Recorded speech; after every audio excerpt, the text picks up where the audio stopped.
All opinions expressed in the video are my own. Viewer discretion is advised. Hello guys, how are you? We are looking at Tim Bergling's chart, aka Avicii, a musician, if I dare say, true musician, true artist, and a very tender soul. And I was just curious to have a look at his chart and on his first and last day. And I will just look at a possible ascendant, if I could guess it, because the time of his birth is unknown, and that would be my opinion piece, so to say, on the positions of the planets in the sky on the day of Tim's birth and how that could correspond to answering some questions about how we got here. Because untimely passing of Tim leaves this bitter sweet legacy. And being an artist and starting actually my creative process through art and then through music at the tender age, I understand how close to heart it might feel to be creating pieces of music. And in Tim's case, each piece was something very close to him, close to his heart. So this is why I'm very curious to see planets and the archetypes and the stories that could be woven while Tim was creative, and how it also was the story that we have in the end, that he is no longer with us. I just want to know through interpretive, personal, subjective perspective on this story, and also through the language of the archetypes according to astrology. I think we are here for an interesting discussion and hopefully even learning something about not only Tim or what possibly could be happening in his inner world, so to say, on the soul level, in the grand scheme of things as well, but also maybe what we got out of this whole situation, I guess. That's my introduction. So I think of it as a subjective, journalistic, educational, I don't know if journalistic is a good word anymore. Inquisitive, interpretive study. All right. Well, I honestly don't know what time Tim was born, so all of this is speculative as well, because I have just looked at Tim's face and I've got a whole gallery of different ascendant faces, how they would probably kind of feel like. So I was like looking at Tim's face, Avicii's face, and I was kind of getting at first it was the Pisces ascendant vibes, and I was like, maybe. And then I was getting also Aries ascendant vibes, and I was like, yeah, possibly. But then I looked at that gallery and I saw Aquarius ascendant, and I was like, very, very spot on. So we are looking at, I guess, around 7 p.m. on the 8th of September 1989 in Stockholm, Tim, dear darling, was born. So if that is the case, we have a Aquarius rising, let's just pretend, just for the analysis sake, I guess. So he's got a Virgo sun, and not far from there we have Mars in Virgo too, so that's already a lot of buttons I can see, like do what's gonna happen if I do this or that. So he was building himself up, even without looking at the houses placements. Like already we have this conjunction, almost sort of kind of not far from each other, still influencing each other. I don't know, people say it has to be like 3 degrees difference or whatever. I think like I'm a visual person, honestly, and when I see them together, they're bloody together, okay? Like, this is just simple as it gets. Like, they're there. Like, how can you, like, dismiss that because of what, 1 degree? We've got very tender, because, like, when you kind of, like, even listen to this, like, upbeat music, gym music, I'm sorry. I honestly only hear it at the gym.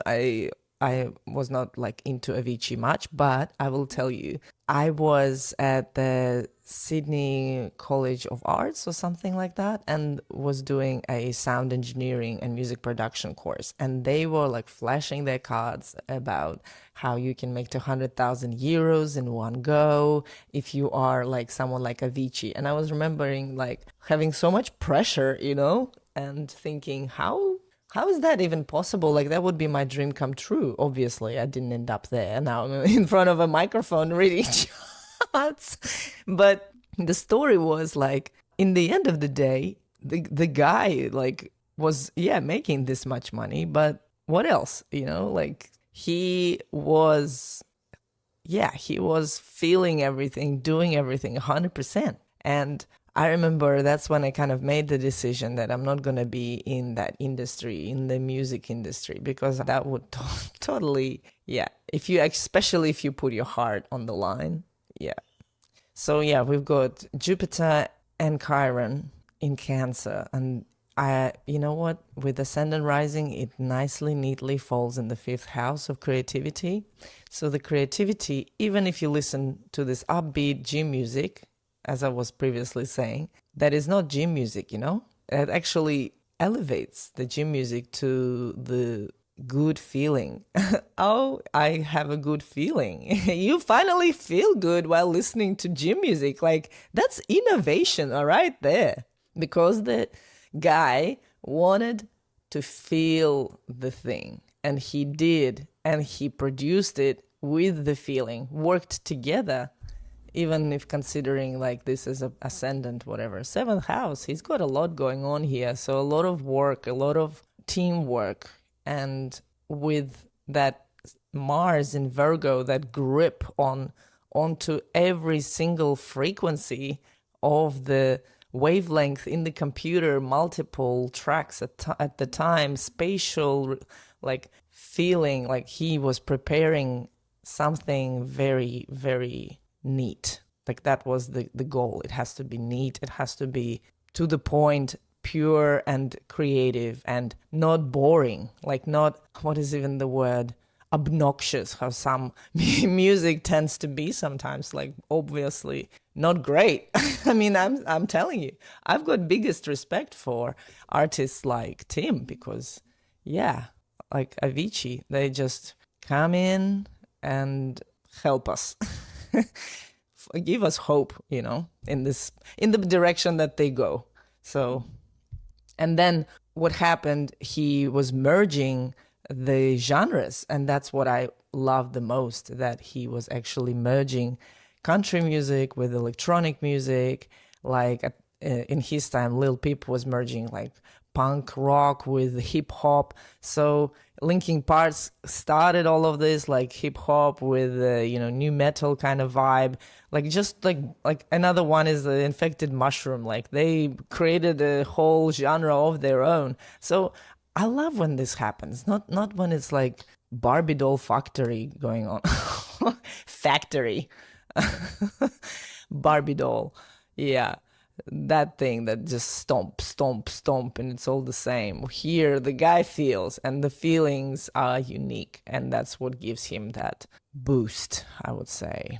Because it's Jupiter, it's like, wow, like Cry Me a River is swooshed by a tsunami.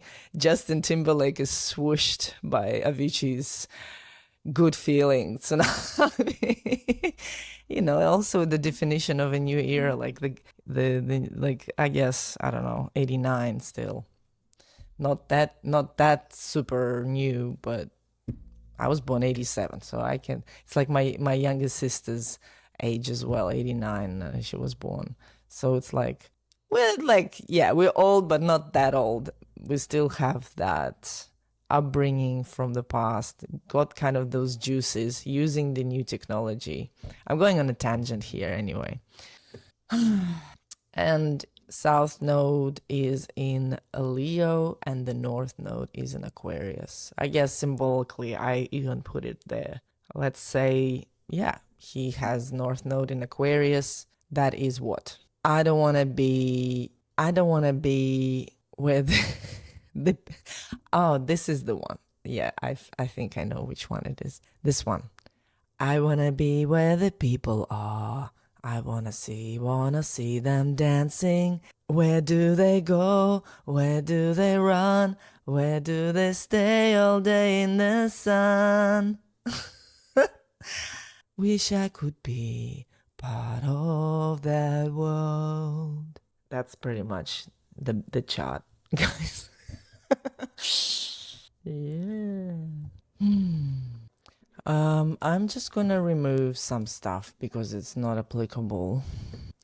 Let's skip Lilith. All right, the moon is in, yeah, so I already said the sun and the Mars, they are very like, the grip is tight. It's tight. It's like fundamental action. So he didn't do halves. It was very, maybe that's what kind of gave that burnout in the end, you know, because the guy wanted to complete everything and make sure that everything is kind of done, like, or at least everything is on top of things. So that is, yeah. And it's kind of what, squaring, yeah, it is a square. Moon square Mars. Here we go. So that's, and then, oh gosh.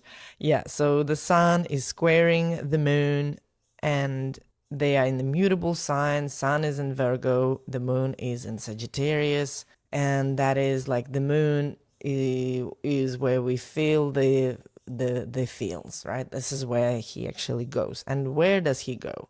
As we know, there was a lot of travel. He has got a Sagittarius moon, kind of makes sense, but that's probably where the thing was, because like how can you actually sit down and properly finish like from start, you know, like when you get this nice Virgo vibes when you sit down and you've got your dopamine hits just from ticking the boxes, like you just like look at your thing and you like tick tick tick tick, it's all done, and then you close it and you have time to close it, time to like give it even a kiss, and then go and make some chamomile tea while you contemplate on what would be the next nice thing to do. So that what kind of he likes, but with the constant like kind of the cart is on the road, the dust is in the air, and we're like going rolling. But then when it's too much studio time, it's like, what else do we do? And it's this like impatience, like, well, okay, the moon in Sag is running, like half of it is the running horse. It needs to keep going, but where you gonna go? So I felt like with all this success and all of those things, all of this like newness and innovation and the tender age, like beginning of your life pretty much, just this shebang, and then you've got this meticulousness to you that also wants to play and wants the room to play, like the moon in Sag. It's like they're in the square with the Mars and Sun in Virgo. It's like, oh, but I can't play until I finish this, or but I don't want to finish this because I don't feel it fully anymore. And what does it make me in the end? I want to finish this and I want to play. And that's, you see, it's like mutable square. It's like, it's like you kind of like demorph into atoms, you know, like well, you pulled in all directions. Like, where are you going? What's going on? So I felt like he was like a bird in the cage in a way of his career, even if we say it's like the 10th house. His moon was in the 10th house. Yes, he's like career driven, but you know, there's like 7th house, a lot of people going on. It's like a lot is going on with others, and that adds to like, okay, let's find the resolution, and there's a lot of like noise. But again, if you look at the North Node in Aquarius, all of that is like, kind of makes sense, you know, because from an evolutionary astrology perspective, even without knowing his birth time, we know he's got North Node in Aquarius, meaning that he is following with the greater good for everyone. So it's not just his personal ambition. It was like, you guy, you go in the stream, and the stream is full, like your little you just hatched this little salmon and you flow in the thickest of the thick, like the biggest salmons around you, and you're like, and kind of you go with a fast stream, and you need to understand that you are not just you are the whole collective, you are the whole stream. That's the feeling. So that kind of was maybe giving him some grace in the end of the day, that he knew that was all for the bigger, for all the people out there, for all the ladies and gentlemen out there, and boys and girls, and whoever listens to Avicii. So yeah, many fans, and brilliant music if you break it down. Just when I first heard it, I remember hearing it, so like that means it's good. So I remember I first heard like a Back to Black Amy Winehouse was, and I remember like I was busy doing something else, and I remember like my mind was like alert. And this time it happened to me as well with Avicii's music too. I was like, what's going on? Who's this? Rarely happens. Again, another artistry thing here is Venus in a Libra, and that is exactly trining his North Node. So it was always meant to be about art, about the beauty. He wanted to share the beauty with the world. And you know what, guys? It's like so sad that the best of the best, like, just, yeah. We'll have a look at his last day, and we'll see like what actually happened there, because it must be something happening. There's no smoke without the fire, right? So yeah, I've kind of touched on everything. Like, yeah, of course we have this Jupiter, the tender Jupiter in Cancer with the Chiron. Oh, it's just, yeah, he was like a sweetest child, when he was young. But then we have this opposition to restrictive, dignified Saturn. And yeah, it feels like, and the Neptune is right there. This is kind of maybe where the alcohol thing, the energies, like he was trying to navigate these challenging energies.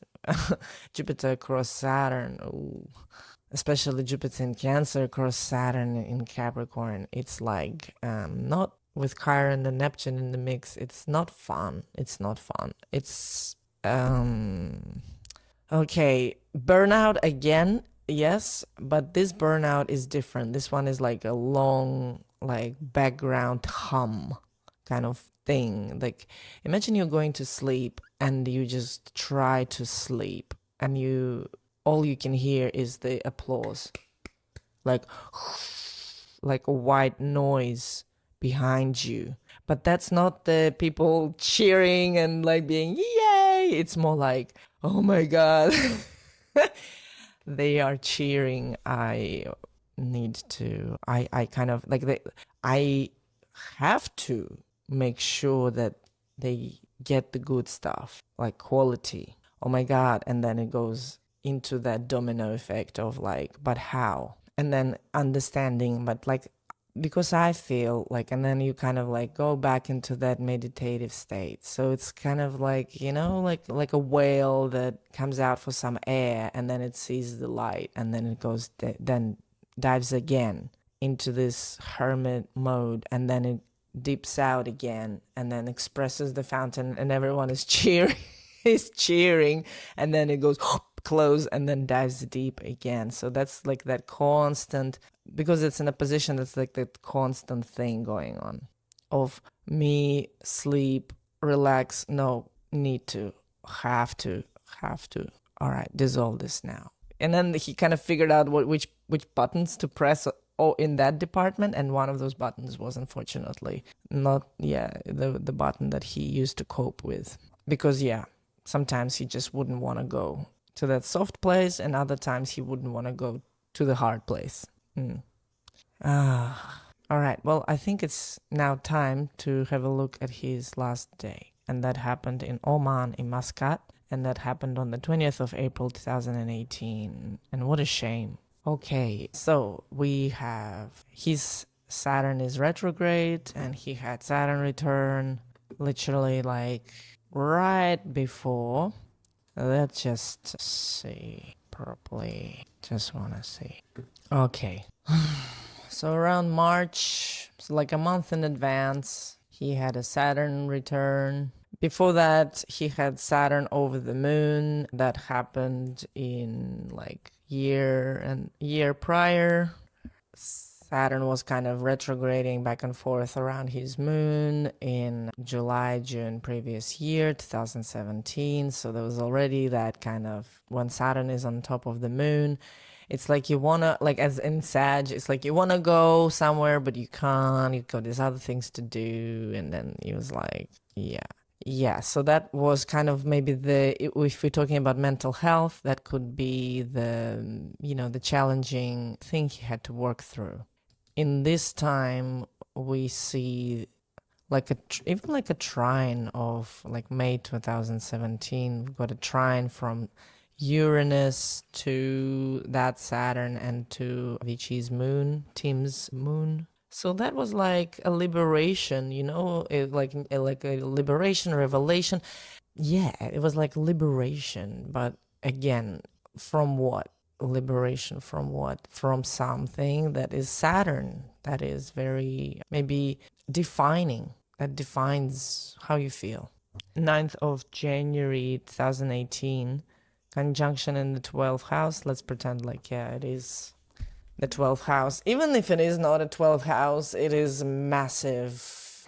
And that is sextiling Mars and Jupiter in Scorpio. That means we have some really empowering thing going on, like expansion of influence even more. And that comes with adjustment, with an adjustment. And the nodes have already passed. Tim's nodes also. Wow, how interesting. And I'll tell you when was that. So the last year of Tim's life was very telling and defining. And it was, like if he was sending the SOS, he was definitely. The nodes reversed. So yeah, he was from the mid 2017, Tim was going through something karmic and something that he felt he needed to break away from. And I feel he wanted to follow his own thing because the nodes are in the reverse. So he was called in. He was called in to do something that he knows how to do, and that's to choose himself, because he always was kind of doing everything not just for himself. And this time he was like, you know what, I'm gonna just do it for myself. And then he picked himself, allegedly. Again, this is just my personal interpretation. And then when it went all, we can spend here all day going through every single thing, but let's just go to where we were. So the last day, the Saturn has already passed his moon and Saturn, so literally like a month before that. Yeah, March was an intense month. Jupiter goes retrograde. This is literally like 1 month before Tim passed away. And Jupiter goes retrograde on the 8th of March. And then look, we have Mars entering Capricorn. And then here, all this time, while that is happening, mid-March, the moon is passing over Pisces, Chiron in Pisces, and then goes over Venus, Mercury, and Uranus in Aries. While Mars has entered Capricorn, it's like the vibes are like intense. They are intense. It's like, who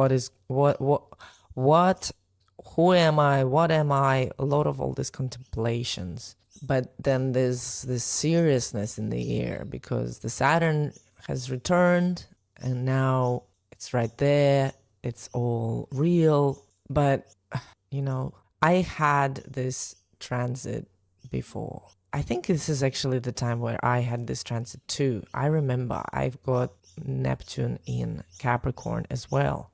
And then when Saturn was there, I remember it was 2010, I was quite depressed, and the energy is not it's not a walk in the park, man.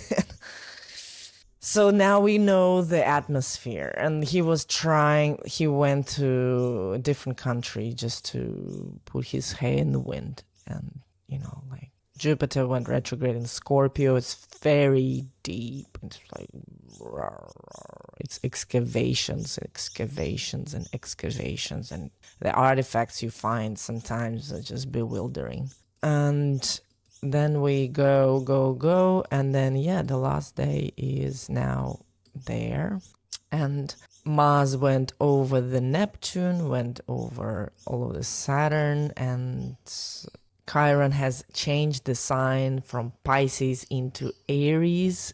That's like a very sharp turn from... Imagine you've been in a bathtub for a very long time and your skin starts to become like aqua woman or aqua man, and you literally were like chilling in the bath, and now you look at your hands and you literally freak out because they look alien. It's like that emergence. The Chiron is the wounded healer, so you emerge from the Pisces into Aries. You literally a baby out of the birth canal, and you're all like gasping for air. And with Mercury there, could be even like screaming, like in terms of like, I am born, I am here. But wow, with the Saturn return, it doesn't feel the same anymore, because Saturn hasn't been here since the birth. So Tim Bergling had Saturn return thing going on, full on, and this is not an energy to be taken lightly, my friends. And of course, like, I just feel like we need to help people who are going through Saturn return. That's all I'm gonna say. Not help like in a way that's like forceful, but in a gentle way, And I'm sure like he had all the help and support and love, but damn, annoying that he didn't. Yeah, annoying that he didn't find the peace while he was going through this in that trip. I guess that's how I would put it. Because, yeah, you would need some with this transit for sure. You would need some peace. Because, yeah, it felt like it was calm on the surface, but with the Chiron changing sign into Aries and Mercury right there, Uranus is finishing up its legacy with the Aries, about to go into Taurus. I remember those shifts. Those were the major shifts. And you know what's so interesting as well with Avicii? It literally, he represents that era of Aries, Uranus and Aries. That was the like Instagram era. And Avicii, I'm not saying he's affiliated with Natal or whatever. It's more like that spark, that sparkle, that coolness that just one individual can represent, and the whole universe behind it, in a way, like the whole micro world behind it, that opens your mind to new ways of looking, of thinking, of feeling, and that kind of redefines who we are personality wise. Everyone just shines now. And Avicii was kind of that, opened the floodgates to like, yes, you can be individual, you can do whatever you want. But he went even further. He was kind of like saying that, but what is the bigger cause here? What is the bigger picture? What is the society you are in? And you, with your creativity, your personality, your individuality, you can show show the way to a better world, I would say, where we all are participating in, not just individuals, everyone, inclusive, in terms of another bad word. Because, yeah, we all have sometimes that good feeling. We do. And that's universal truth. And North Node in Aquarius is where, and it was like, I feel like he could have had some sort of, not like an awakening, and I still feel it's all that moon in Sagittarius, because we had Lilith in Sagittarius during that time. Cancer's ruler is the moon, and we've got Jupiter and Chiron there. Chiron has changed the sign that is squaring Cancer. There were like new energies that Tim was working with, but also there was this Saturn return that kind of created that extra seriousness to it that is opposing, yeah, opposing Tim's very tender heart where we started, that Jupiter in Cancer, and was opposing it. The moon, the Lilith there, so that's related to the moon. Lilith was there. Oh, it's like, yeah, while Saturn was in Sagittarius, it was like fun and games. But now, since Saturn entered Capricorn, like within a year, 6 months, it was going over Uranus, over Saturn, just literally finished over the Saturn. It's retrograde. Oh, it's kind of like, it felt like it was an awakening, but the awakening was Neo unplugging himself. And it was like, oh God, where am I? Buy Moon in Sag, buy ticket to Oman. Like, we're going. And what happens there? What happens there? That opposition never went anywhere. You can go in Oman and all anywhere you want, but that Saturn will be still opposing your tenderness, that reality versus your tenderness. I don't know the answer why. I guys don't know. Even if I wanted to, I would have told you. If I had, I would have told you, but I can't.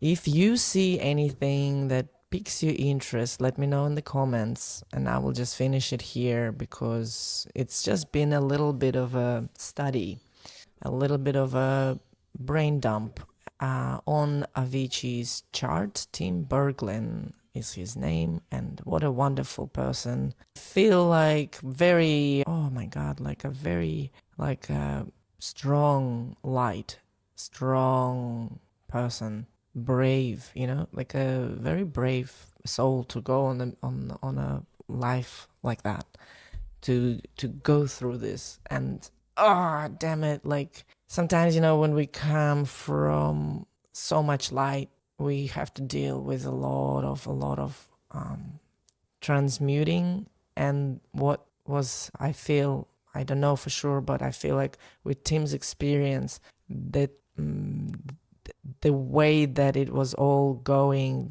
not what he wanted, but like how it was, the obstructs, the detours, the systems, the operations, the people, the pressure, the applause, the hum in the background, but wanting to do something meticulously, finishing things and feeling them. Whoa, like